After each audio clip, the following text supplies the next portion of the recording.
안녕하세요. 아나무인의 시댁 식구들 때문에 결혼한 지 7개월 만에 남편과 헤어진 30대 여성입니다. 진짜 이런 이야기는 어디 막장 드라마에나 나오는 줄 알았지. 제 이야기가 될 줄은 꿈에도 상상을 못했네요. 어디서부터 이야기를 시작해야 하나 싶은데 두서가 없더라도 들어주시면 감사하겠습니다. 사실 이미 헤어졌고 어느 정도 정리가 되긴 했지만 제 얼굴에 침 뱉기 같아서 친구들한테 허심탄회하게 털어놓기는 쉽지 않더라고요. 저는 미대를 졸업해 현재 패션회사 디자인팀에서 근무하고 있습니다만 제 동기나 선후배들 중에는 순수미술의 길을 가는 이들도 많이 있어요. 그리고 그런 이들 중 한 선배가 강남에서 처음으로 개인전을 하게 되었는데 저한테도 시간 날 때 한번 보러 오라고 하더라고요. 그래서 기왕이면 오픈하는 날 꽃이라도 사들고 가서 축하해줘야겠다는 마음으로 참석하게 되었는데 그때 남편과 처음 마주쳤습니다. 듣자 하니 선배랑 고등학교를 같이 다녔다고 하대요. 아무튼 남편 쪽에서 먼저 연락처를 물어봤는데 평소라면 솔직히 거절했을 테지만 선배 친구라니 거절하기가 좀 껄끄러웠어요. 그래서 설마 별일 있겠냐는 생각으로 알려주고 말았는데 그게 시작이었네요. 전시회 이후로 한 달쯤 지났을까? 모르는 번호로 연락이 왔어요. 전화는 아니고 문자로 그때 인사했던 누군데 기억하냐 뭐 그런 내용이었죠. 그런데 사실 저는 그 무렵엔 남편의 존재를 거의 잊고 있었거든요. 그래서 그런 문자가 반갑기보다는 당황스러울 뿐이었습니다. 하지만 역시나 이번에도 선배 친구라니까 나름대로 매너 있게 상대를 해야겠더라고요. 그래서 잘 지내셨냐와 같은 간단한 안부로 대답을 대신했어요. 그런데 남편이 자기가 며칠 있다가 저희 회사 근처에 올 일이 있는데 그때 만나서 식사나 같이 하면 좋겠다대요. 이때는 솔직히 좀 생각을 했죠. 내가 이 사람이랑 밥까지 먹어야 하나 싶기도 하고 한편으론 이거 데이트 신청인가 싶기도 하고 그래서 고민 끝에 선배에게 연락해 실은 이런 일이 있는데 어떤 사람이냐고 물었어요. 그랬더니 선배 말이 사람이 성실하고 괜찮은 사람이라며 원래 그렇게 여자한테 쉽게 관심 보이고 그러는 타입이 아니니 한번 만나봐도 나쁘지 않을 거란 식으로 이야기를 해주더라고요. 그래서 그럼 선배만 믿고 한번 나가볼게요 하고는 남편과 정식으로 첫 만남을 가졌습니다. 연락처를 물어볼 때도 그리고 문자에서도 어째서인지 당당함이 느껴지던 남편이었지만 막상 만나니 긴장을 한 건지 말도 좀 더듬고 떠는 게 느껴졌어요. 그리고 저는 오히려 청산유수 같지 않은 그의 태도가 마음에 들대요. 아무튼 그날의 만남 이후로 저희는 누가 먼저랄 것 없이 연락을 주고받기 시작하며 서로를 알아갔고 계절이 바뀔 무렵에는 어느샌가 연인 사이가 되어 있었습니다. 그리고 그렇게 사귄 지 3년 만에 결혼 이야기까지 주고받게 되었죠. 사실 남편과 저는 식성도 비슷하고 취미도 비슷했지만 무엇보다 서로를 가깝게 느낄 수 있었던 건 두 사람 다 아버지가 안 계셨거든요. 일단 제 이야기부터 해보자면 저희 아버지는 제가 중학생, 친정오빠가 고등학생일 때 교통사고로 세상을 떠나셨어요. 그리고 그때 슬펐던 거야 뭐 말로 표현을 하자면 정말 끝도 없죠. 생각난 김에 하는 이야기지만 그날은 제 생일을 일주일 앞두고 있던 날이기도 했어요. 그래서 아침부터 제가 아버지한테 내 생일 때 이것도 하고 저것도 하자며 엄청 떼를 썼거든요. 그러자 아버지께서 그때까지 엄마 말 잘 듣고 오빠랑 사이좋게 지내면 생각해볼게 하셨는데 그게 저한테는 지금도 아버지가 남기신 유언처럼 가슴에 남아있네요. 아무튼 그런 대화를 마지막으로 아버지가 돌아가셨으니 제가 얼마나 큰 충격을 받았을지 상상이 되실까요? 지금도 그때 생각을 하니 또다시 심장이 터질 것 같네요. 물론 지금 제가 그런 이야기를 하자는 건 아니고요. 아무튼 그래도 아버지 돌아가시고 나서 저희 가족이 경제적으로 큰 고생은 안 했어요. 물론 위기가 있긴 했죠. 아버지가 하시던 사업을 하루아침에 전업주부이시던 어머니가 이어받으셔야 했으니까요. 하지만 아버지가 생전에 임직원분들을 잘 챙기셨다 들었거든요. 그리고 그 덕분에 저희 어머니께서 아무것도 모른 채로 대표 자리에 앉게 되자 다들 당신들 일인 마냥 두 팔 걷고 나서서 도와주셨다고요. 하지만 남편은 이미 헤어진 마당에 딱히 뭐라고 포장해주고 싶은 마음도 안 드네요. 일단 얼굴도 뵌 적 없는 분이지만 호칭이 마땅치 않으니 아버님이라고 하겠습니다. 남편이 말하길 아버님도 저희 아버지와 마찬가지로 남편이 어렸을 때 사업을 하시던 분이셨대요. 하지만 거듭된 사업 실패와 주식 투자로 결국 남편이 중학교를 졸업할 무렵엔 집안 사정이 매우 어려워졌고 이를 참지 못한 어머님이 먼저 이혼을 요구하셨나 봐요. 그리고 이후로 자연스레 남편이 가장의 역할을 도맡게 되었다는데 여기서부터 저는 솔직히 이해는 안 됐어요. 저희 집에도 오빠가 있었지만 어머니는 아버지가 돌아가셨을 때 오빠한테 공부 말고는 다른 부담을 주신 적이 없으셨으니까요.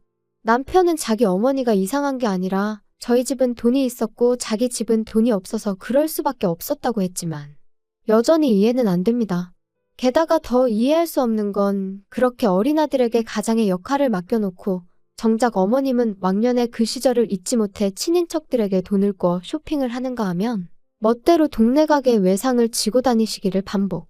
그리고 그렇게 어머님이 치고 다니신 사고에 뒤치다꺼리는 전부 다 남편 몫이었던 모양이에요. 하지만 이런 환경에도 불구하고 남편과 결혼을 결심했던 건 저와 결혼할 때는 이런 상황이 어느 정도 정리가 되어 있었거든요. 남편과 제가 교제를 시작하고 얼마 지나지 않았을 때 외조부모님이 돌아가셨다는 이야기를 들었는데 알고 보니까 어머님 앞으로 1억 좀 넘는 돈을 남겨주셨던 모양이더라고요.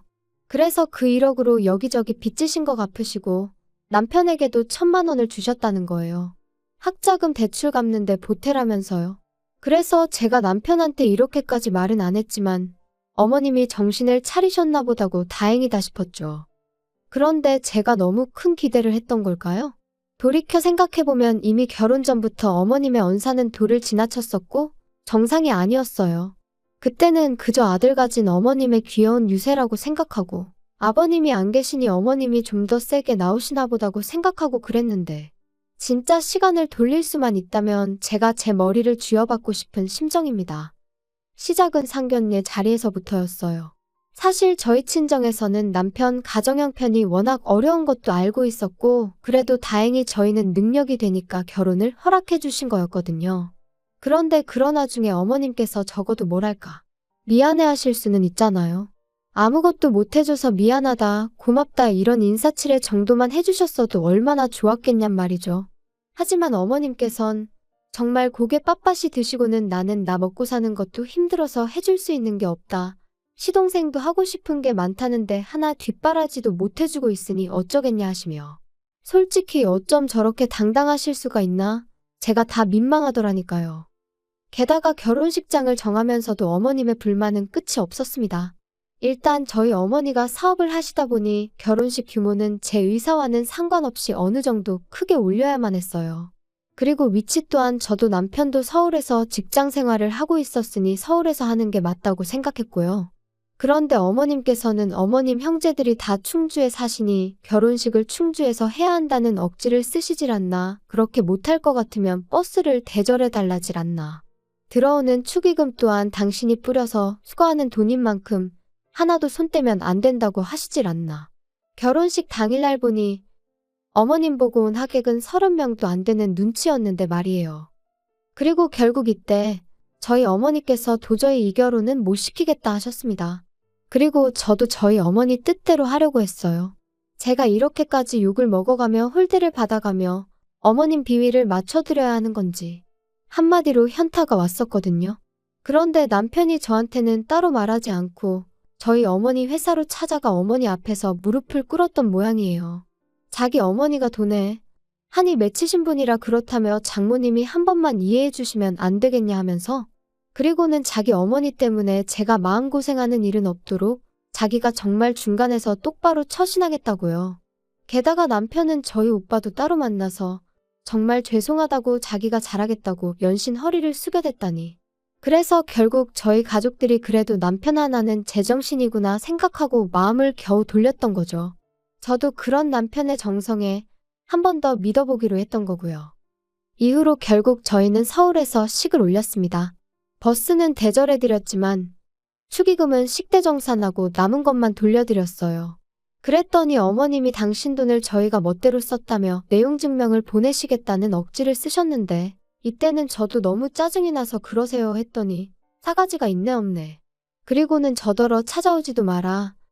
연락도 하지 마라 꼴도 배기 싫다 하셔서 내하고 말았죠. 한편 친정 어머니께서는 제 앞으로 덜컥 7억짜리 집 한 채를 증여해 주셨습니다. 보아하니 남자 쪽에선 정말 아무것도 안 해오게 생겼고 원래는 입버릇처럼 네 능력으로 시집가라 하셨지만 솔직히 저도 사회생활한 지 10년도 안 됐던 데다가 모아놓은 돈이라곤 9천만 원이 전부였거든요. 그러니 어머니가 보시기에도 답이 없다 싶으셨는지 집을 해주신 거예요. 참고로 오빠 장가갈 때보다 더 비싼 집을 해주셨어요. 오빠는 나중에 사업체도 물려줄 거니까 그때 가서 너무 서운해하지 말라면서요. 참고로 이런 대화는 진지하고 심각한 분위기로 오간 것은 결코 아닙니다. 저는 처음부터 어머니 사업에는 관심이 없기도 했고요. 한편 이후로 그렇게 신혼살림을 꾸려나간 지 2달쯤 됐을 때였습니다. 2달 동안 어머님과 남편은 계속해서 연락을 주고받고 있었지만 저는 안 했어요. 하지 말라셨으니까요. 그리고 말이 나왔으니 말이지만 저도 결혼 전에 어머님 때문에 저희 친정어머니가 마음 고생하시는 것도 봤고 저희 친정어머니가 물론 저 좀 더 편하게 살라고 저 때문에 해주신 거지만 어쨌든 7억짜리 아파트를 해서 시집을 보냈으면 솔직히 어머님도 저희 친정어머니한테 고맙다는 말 한마디는 하실 수도 아니 하셔야 되는 거 아닌가요? 그런데 이런 방구도 없으셨으니 저라고 뭘 더 잘하고 싶은 욕심은 요만큼도 안 생기더라고요. 그래서 어차피 꼴도 보기 싫다 하셨지. 이래저래 할 이유가 없어서 연락을 안 드렸죠. 하지만 결국 답답한 건 어머님이셨던 모양이에요. 먼저 연락을 해오셨거든요. 집들이는 언제 할 거냐면서요. 어머님 말씀을 듣곤 어이가 없었습니다. 그래도 아들이 어떻게 해놓고 사는지 궁금은 하신가 보지 싶으면서도 한편으론 근사한 저희 집을 보여드리면 얼마나 좋은 사돈을 두신 건지 아시지 않을까 하는 유치한 생각도 들대요. 그래서 알겠다고 일주일 뒤에 오시라고 했어요. 참고로 아파트 들어올 때 리모델링까지 친정어머니께서 싹 해주셨거든요. 덕분에 현관부터 거의 호텔 같은 느낌이 나죠. 주말이 와도 밖에 나가고 싶은 생각이 안 들 정도로 너무 멋지다니까요. 아무튼 금세 시간은 흘러 약속한 집들이 날이었어요. 그런데 오시라곤 했지만 솔직히 제 마음이 다 풀린 것도 아니었고 저도 맞벌이를 하다 보니 음식을 한다거나 그럴 시간이 없더라고요. 그래서 집들이 전용 뷔페를 불러 세팅을 했고 그렇게 어머님과 시동생을 맞았죠. 그랬더니 역시나 음식을 직접 안 했다는 것부터 흠을 잡으시대요. 하지만 저희 어머님도 집에서 음식 안 해 드세요. 연애하는 동안 남편이 매번 밖에서 저녁 식사를 해결하고 들어가길래 집에 가서 먹지 왜 맨날 사 먹냐니까 어머님이 음식하는 걸 별로 안 좋아하신다나요? 그래서 실제로 시동생도 맨날 편의점에서 사다 먹거나 자기가 대충 라면 끓여 먹거나 하는 일이 다반사랬어요. 그런데 그런 분이 저한테 집들이 음식을 직접 안 했다고 정성이 있네 없네 하시니 어이가 없었죠. 하지만 더 어이가 없는 일은 식사를 마치고 과일을 먹으면서 일어났어요. 어머님께서 분명히 남편에게 들어 알고 계셨을 텐데 이런 집은 얼마나 좋냐 하시더니 한 2억이면 사냐 그러시는 거예요. 아무리 세상 물정 모르신다고 해도 서울에 2억짜리 아파트라니. 순간 짜증이 좀 났지만 꾹 눌러 참으며 7억에다가 세금 내고 리모델링해서 실제로는 8억 정도 들지 않았을까 싶어요 했습니다. 그랬더니 어머님이 뭐? 8억? 아이고 돈이 썩어나네 썩어나. 그래서 니들만 이렇게 좋은 데 사니까 밤에 잠도 잘 오고 좋냐? 시애미한테는 한번 전화를 해야겠다는 생각도 안 들고 말이지? 어머님이 하지 말라고 하셨잖아요. 그런데 했으면 또 화내셨을 거 아니세요? 그러자 잠깐 정막이 흐르고 어머님은 갑자기 나오지도 않는 눈물을 쥐어짜내며 끄끄거리는 소리와 함께 아들 둘 사람 구실하게 키워놓으면 나도 좀 사람답게 사는 날이 올려나 싶었는데 장남이 돼서는 혼자 살겠다고 이렇게 나가서 지만 번듯한 집에 산다고 참 서글프다. 그러자 시동생이 거들듯이 또 한마디 했어요. 그러니까 형한테만 올인하지 말랬잖아. 이제 와서 누구 탓을 하겠어? 근데 형수도 그러는 거 아닙니다. 우리 형이 원래 이렇게 이기적인 사람이 아니거든요. 아무튼 할 말은 많은데 참는다. 참어. 근데 전 당황스러웠던 게 올인이나마나 남편이 자기 입으로 말하길 어머님한테 금전적으로 도움을 받은 건 그때 1,000만 원 받은 게 전부라고 했어요. 일단 대학에 들어간 이후로는 생활비부터 학비까지 아르바이트에 학자금 대출로 충당했고 덕분에 휴학과 복학을 반복해서 졸업도 거의 8년 만에 했다고 했거든요. 그런 와중에 시동생 용돈까지 챙겼다 들었고요. 그런데 도대체 뭘 올인을 했다는 거며 두 사람 다 뭐가 그렇게 서러운 건지. 하지만 남편이 보인 반응은 제 예상과는 전혀 달랐어요. 남편이 기껏 한다는 소리가 미안하다였으니까요. 자기가 정말 미안하다면서 방법을 찾아보겠다고요. 그리고는 조금만 참아달라고 그러는데 무슨 방법을 어디서 찾을 거며 뭘 조금만 참으라는 건지 내가 지금 꿈을 꾸나 싶을 정도로 옆에서 남편과 어머님이 나누는 대화가 현실감이 없더라고요. 그리고 그렇게 얼떨떨하게 어머님과 시동생을 보내고 뒷정리를 하는데 남편이 저더러 얘기 좀 하자더니 자기도 실은 근래 두세 달이 편하고 좋기만 했던 것은 아니랍니다. 자기만 이렇게 넓은 집에서 편하게 살아도 되나 죄책감이 들어서 괴로운 날들이 많았다나요? 어이가 없어서 그래서 나더러 어쩌라는 거냐고 물었어요. 그랬더니 그래서 자기가 생각을 해봤는데 어머님하고 시동생하고 여기서 지내게 하면 안 되겠냐는 거예요. 그래서 제가 지금 뭐 합가라도 하자는 거냐 나더러 어머님을 모시고 살라는 거냐니까 그건 아니랍니다. 그렇게 살면 서로 불편해서 어떻게 지내냐고 그게 아니고 그냥 이 집 자체를 그대로 어머님하고 시동생한테 내주자는 거라나요? 그리고 우리는 저희 어머니 회사에서 나오는 사택이 있지 않냐며 거기 가서 살자고요. 어이가 없어서 남편더러 지금 그걸 말이라고 하는 거냐 했어요. 내가 왜 우리 엄마가 사준 이 집을 어머님한테 내드려야 되냐고요. 그랬더니 한다는 소리가 어머님이 사시면 얼마나 사시겠냐면서 어머님이 아버님이랑 이혼하시고 마음고생 정말 많이 하셨다고 외조부모님이 주고 가신 얼마 안 되는 돈도 주변 사람들한테 다 뺏기고 빌려 쓴 걸 갚아놓고 뺏겼다고 생각하더라고요. 어머님이야 워낙에 돈의 개념이 없으시니 그렇게 표현하셨다 치더라도 남편마저 속으로 그런 생각이었던 걸 알고 나니 소름이 쫙 끼치는 게 아무튼 거기서 끝이 아니었어요. 자기는 어머님이랑 시동생 없이 이렇게 좋은 집에 사는 거 그렇게 편치만은 않다면서 제가 양보를 못하겠다 하면 어쩌겠냐면서 당분간 떨어져 지내자입니다. 우리가 부부긴 하지만 그래도 제가 스스로 돌아보고 생각할 시간을 주겠다면서 말이에요. 그리고 딱 보니까 그렇게 말하면 제가 넙죽 미안하다고 할 줄 알았는지 남편 나름대로 초강수를 던진 거더라고요. 기도 안 차서 제가 웃었어요. 그리고는 그러라고 그럼 오늘 당장 짐 싸서 원래 살던 집에 가서 지내라 했지요. 그리고 나는 뭐 생각이 딱히 달라질 것 같지는 않으니 계속 떨어져 지내자고요. 그랬더니 남편도 그제서야 아차 싶었는지 내가 무슨 뜻으로 하는 말인지 지금 몰라서 이러는 거야? 진짜 왜 그래? 이렇게 기싸움 하자는 게 아니잖아. 아니면 우리 어머니랑 동생 지낼 수 있게 이렇게 비싼 집 바라지도 않아. 서울 변두리도 괜찮으니까 아파트 하나만 구해드리자. 응? 그러니까 내가 왜 그렇게까지 해드려야 하냐고. 진짜 막말로 오빠라도 잘 살게 되었으면 어머님도 도련님도 나한테 고마워해야 하는 거 아니야? 하나를 해주면 두 개를 바란다더니 정말 그 말이 딱이네. 이제 더는 신경 쓰고 싶지도 않으니까 그만 내 집에서 나가줘. 솔직히 결혼한 지 3개월, 혼인신고도 아직 하기 전이었어요. 안 하려고 안 한 게 아니라 남편이 그래도 어머님하고 제 사이가 어느 정도 풀어지고 그리고 나서 혼인신고 하러 갑니다 하고 인사는 드리고 했으면 좋겠다 해서 안 한 건데 생각해보면 그나마 남편이 저에게 좋은 일 하나 해준 거네요. 그래도 여전히 짜증은 납니다. 어차피 제 결혼식에 올 사람은 다 왔으니 혼인신고 안 했다고 이혼은 아니에요 말하는 건 제가 못하겠거든요. 그리고 남자친구는 결국 별 수 있나요? 친정어머니의 저희 오빠까지 나서니까 자기도 어쩔 수가 없다 싶었는지 본가로 돌아갔어요. 그런 와중에도 어머님은 어찌나 꼿꼿하시던지 저더러 돈 몇 푼 아끼려다가 대단한 당신 아들을 놓친 거라며 저더러 불쌍하답니다. 사람이 셈을 그렇게 못해서 어쩌냐고요.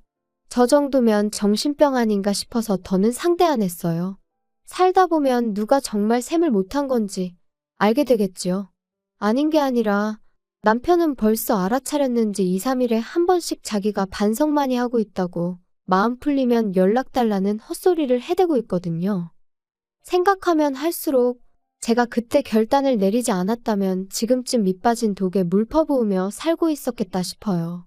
게다가 남편은 하루라도 빨리 애부터 갖자는 주의였으니 생각할수록 소름만 끼치네요.